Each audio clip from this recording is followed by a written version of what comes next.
పిడింగోయి పంచాయతీ పరిధిలోని 612 సర్వే నెంబర్పై సమగ్ర విచారణ జరిపించి సదరు భూమి కబ్జాకు గురైతే అందుకు బాధ్యులపై చర్యలు తీసుకోవాలని తెలుగుదేశం పార్టీ నగర అధ్యక్షులు మజ్జి రాంబాబు కోరారు.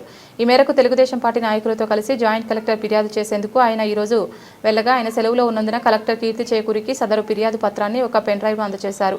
అనంతరం మజ్జి రాంబాబు మాట్లాడుతూ రాజమండ్రి మాజీ ఎంపీ మార్గాని భరత్రాం ముఖ్య అనుచరుడు అతి సన్నిహితుడైన రామశర్మ ఇటీవల రాజమండ్రి ప్రెస్ క్లబ్లో నిర్వహించిన మీడియా సమావేశంలో భరత్రాంపై ఒక ల్యాండ్ విషయమై ఆరోపణలు చేశాడని తెలిపారు. భరత్రాం కార్యాలయం ఉన్న విఎల్పురం సమీపంలోని పిడింగోయి పంచాయతీ పరిధిలోని మార్గాన్ ఎస్టేట్కు ఆనుకొని ఉన్న ఒక ల్యాండ్ను కలిసేసుకున్నారని ప్రధానంగా ఆరోపించడం జరిగిందన్నారు.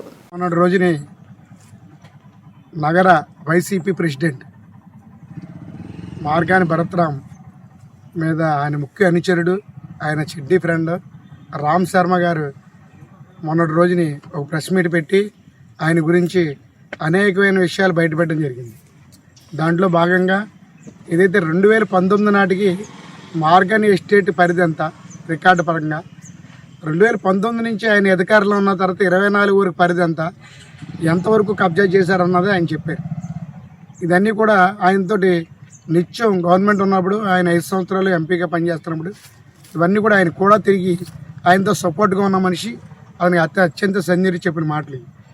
దీన్ని ఎందుకని నిజమని తీసుకుంటున్నామంటే మేము అది అయిపోయిన తర్వాత ఆయన ఏం చెప్పారంటే కొంచెం సత్యం అన్న ఆయన ఒక డైరీలోను ఆయన కాలం చేసేటట.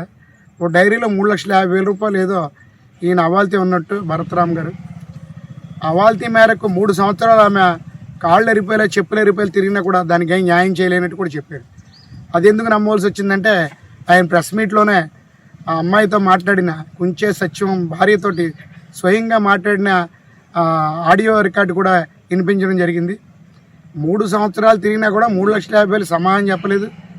ఆమెమో మీకు న్యాయం చేస్తామంటే నాకు ఏం న్యాయం చేయవలసిన పని లేదండి, నా 3,50,000 రూపాయలు నా భర్త డైరీలో రాసి ఎంపీ భరత్రాం గారు ఇప్పిస్తారు, ఆయన ఒప్పుకున్నారని చెప్పడం జరిగింది.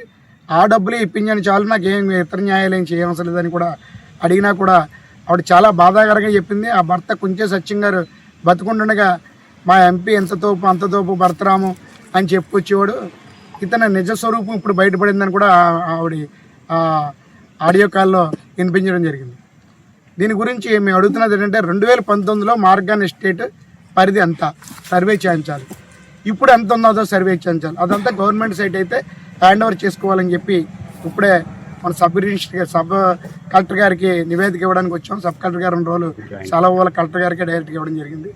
మేము కోరుకుంటున్నది ఏంటంటే ఇది ఎంతవరకు నిజం, దీన్ని సర్వే చేసి అది ఏమన్నా గవర్నమెంట్ సైట్ కానీ కలిసిలా ఉంటే ఇమీడియట్లీ హ్యాండ్ ఓవర్ చేసుకోవాలని, ఇలా కలుపుకున్నందుకు ఆయన మీద చర్యలు తీసుకోవాలని కేసు కూడా పెట్టాలని చెప్పి సందర్భంగా తెలియదు.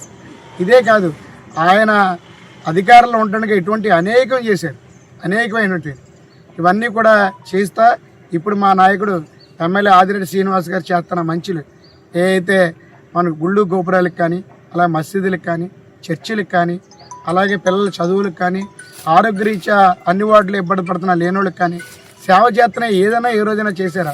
ఏదీ లేదు. అలాగే సిఎస్ఆర్ ఫండ్లు ఏమైనా తెచ్చారా? అది లేదు. ఇవన్నిటికి కారణం ఏంటంటే ఏదైతే ఆయనకి లబ్ధి చేకూరుతుందో అదే చూసుకున్నారు తప్ప ప్రజల గురించి కానీ అలా ప్రజా సౌకర్యాల గురించి కానీ ఏనాడు పట్టించుకోలేదు. కాబట్టి ఇది కలెక్టర్ గారు సబ్ కలెక్టర్ గారు పరిశీలించి దీని మీద తగు చర్య తీసుకోవాల్సిందిగా కోరడం అయినది. అలాగే కలెక్టర్ గారు కూడా మెమోరాండం ఇవ్వడం జరిగింది.